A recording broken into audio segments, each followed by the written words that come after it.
Sur les pas de Montfort. Sur les pas de Montfort, un audio podcast présentant un texte de Saint-Louis-Marie Grignon de Montfort. Un homme est né en elle, dit le Saint-Esprit.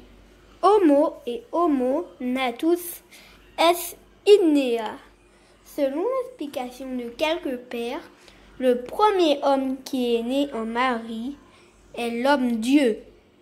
Jésus-Christ, le second, est un homme pur, enfant de Dieu et de Marie par adoption.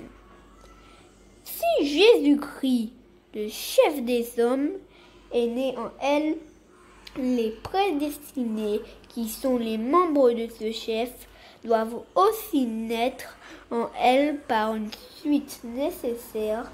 Une même mère ne met pas au monde la tête ou le chef sans les membres, ni leurs membres sans la tête.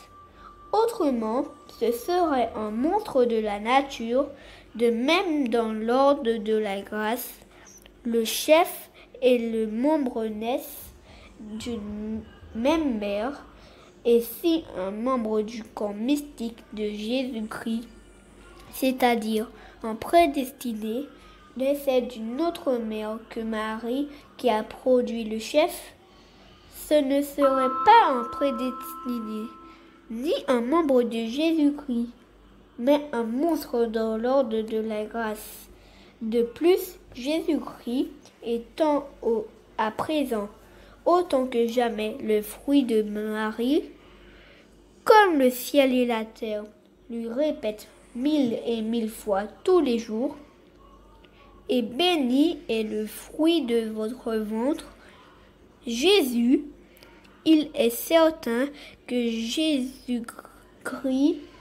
est pour chaque homme en particulier qui le possède aussi véritablement le fruit et l'œuvre de Marie que pour tout le monde en général, en sorte que si quelque fidèle à Jésus-Christ formé dans son cœur, il peut dire hardiment « Grand merci à Marie ».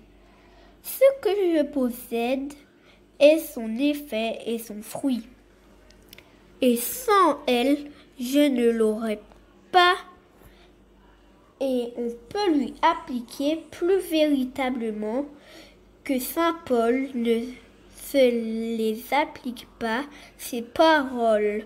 Cos eturum parturio, donec ent vobi fermeture Christus. J'enfantent tous les jours des enfants de Dieu jusqu'à ce que Jésus-Christ, mon Fils, ne soit pas formé en eux dans la plénitude de son âge.